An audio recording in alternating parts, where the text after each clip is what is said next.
Salut à vous, j'espère que vous allez bien. Je reviens pour une petite vidéo rapide.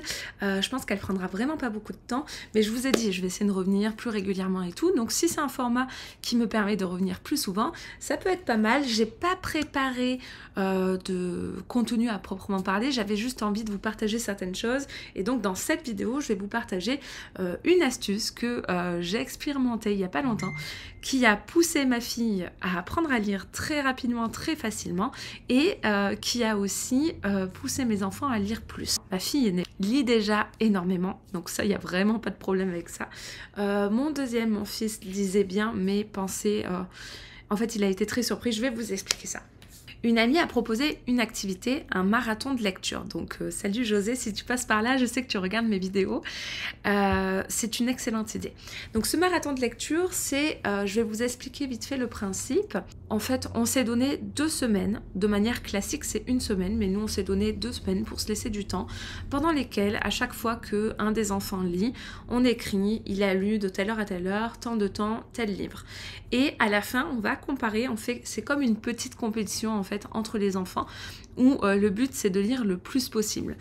Et donc ça les pousse bien sûr à dépasser leurs limites, etc., à lire plus que d'habitude.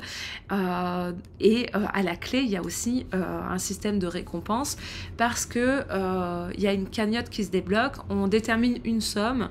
Par exemple, si tu as atteint tel objectif, l'objectif on le choisit avec l'enfant. Par exemple, Gustave il m'avait dit je pense que je peux lire 30 minutes par jour. Et puis finalement, il s'est rendu compte le premier jour qu'il a dépassé cette limite, il était à 1h30. Donc pour lui, c'était énorme. Et il me dit, mais je ne savais même pas que j'étais capable de lire autant en une journée. Et ce qui fait que depuis, il lit vraiment pas mal. Il lit beaucoup plus que ce qu'il s'était mis comme objectif. Et donc, on a un objectif qui est fixé avec l'enfant. Et si l'enfant l'a atteint, eh bien ça débloque telle somme. Mais on a mis en place aussi, nous de notre côté, un bonus, c'est-à-dire que si l'objectif de lecture est dépassé, eh bien il peut y avoir un bonus supplémentaire, de l'argent supplémentaire qui est débloqué.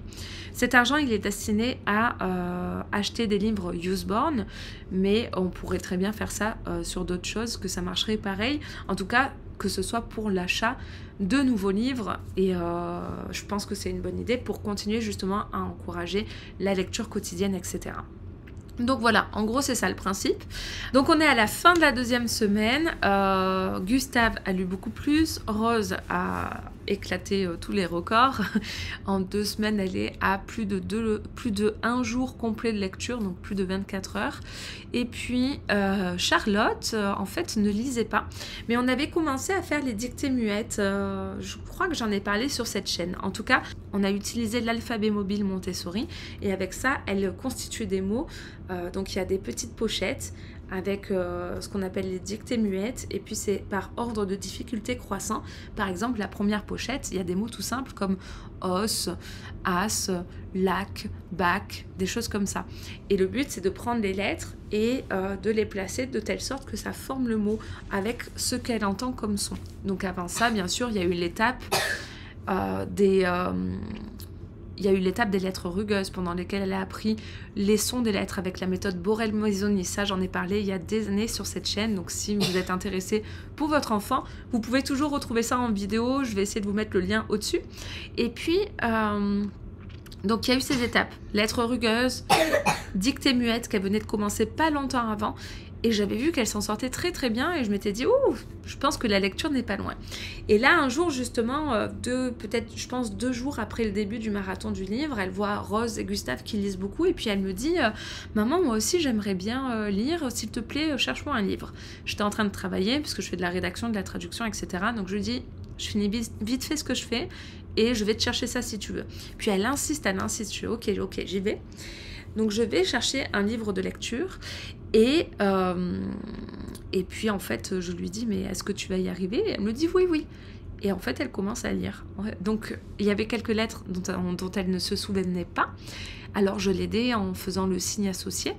Et puis elle retrouvait de suite le son de la lettre, et en fait elle l'a lu très très facilement, même plus facilement que quand Rose et Gustave ont commencé la lecture. J'ai été surprise, mais je pense que ça fait longtemps qu'elle était capable de lire. C'est juste que c'est ce marathon de livres qui lui a permis de débloquer cette compétence, d'avoir l'envie en fait vraiment de... Là j'y vais. Toi aussi? Toi, ça t'a donné envie de lire plus, hein. Et il s'en est très très bien sorti. Tu as dépassé tes objectifs, tu le sais. Donc voilà, je trouvais intéressant de vous partager ça parce que je trouve que c'est une bonne source de motivation pour aider les enfants ou à apprendre à lire. Là, en l'occurrence, pour Charlotte, ça a été à apprendre à lire. Peut-être ça fera pas ça pour tous parce qu'avant ça, elle a passé des étapes, bien sûr, mais ou à lire aussi plus régulièrement, plus souvent et à être fière d'eux et à voir qu'ils sont capables de lire beaucoup plus que ce qu'ils pensaient. Je vais continuer dans lecture parce que je vois qu'il y a ce livre derrière moi et c'était pas prémédité, mais c'est justement ce que Charlotte est en train de lire. Ça, c'est une superbe collection de livres. C'est mes premières lectures Montessori.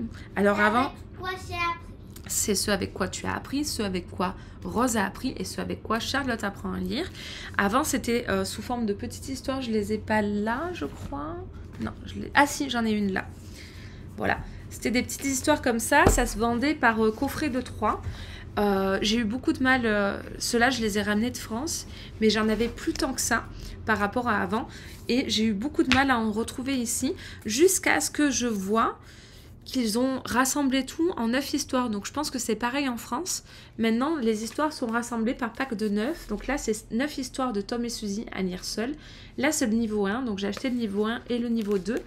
Et vous allez voir, je vous montre vite fait. C'est très facile de lire avec ça quand on connaît tous les sons des lettres et qu'on a débloqué la compétence de la lecture, parce que c'est vraiment phonétique. Il n'y a pas de son complexe là-dedans. Et puis, quand la lettre ne se prononce pas, elle est grisée. Elle est en gris clair, donc elle sait en fait qu'elle n'a pas à s'occuper de cette lettre. Donc là, c'est 9 livres de niveau 1 où c'est entièrement phonétique qu'elle va pouvoir lire pour pouvoir améliorer sa lecture, la fluidifier, etc. Même si elle est déjà quand même fluide. Mais c'est vraiment, nous on a commencé par ça pour les 3 enfants et vraiment c'est excellent. C'est la meilleure collection de livres de lecture que j'ai trouvée.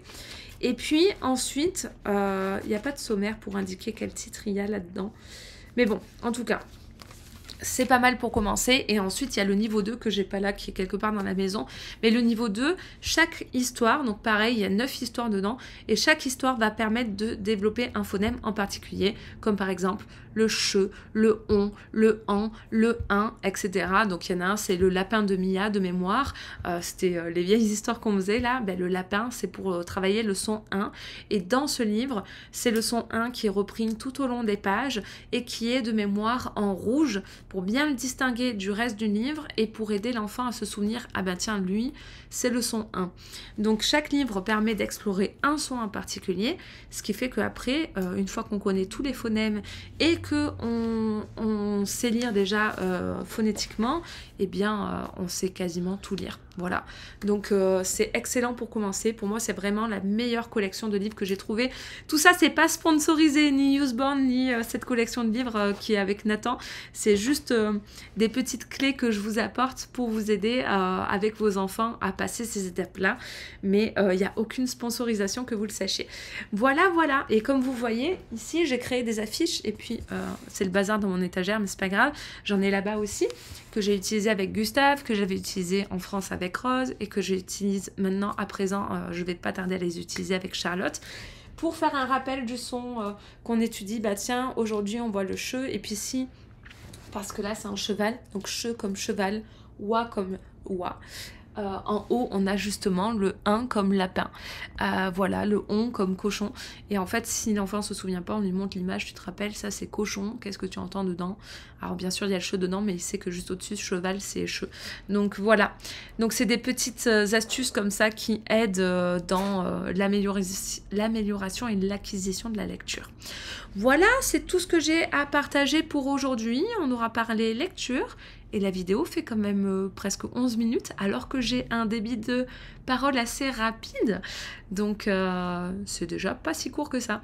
J'espère que vous allez tous bien. N'hésitez pas à poser vos questions en commentaire si vous en avez à propos de la lecture ou d'autres apprentissages. N'hésitez pas aussi à partager vos expériences. J'essaierai de mettre dans la description les vidéos pour accéder aux lettres rugueuses avec la méthode Borel-Maisoni. Et puis si j'en trouve, il y avait une activité sympa en Montessori que j'avais partagée aussi, je me souviens. Donc j'essaierai de retrouver tout ça dans mes vidéos YouTube et de vous le partager aussi. Comme ça, vous pourrez retrouver tout ça facilement et puis l'utiliser si vous en êtes à ce stade-là avec vos enfants. Je vous souhaite une très bonne journée et je vous dis à très bientôt. Bye!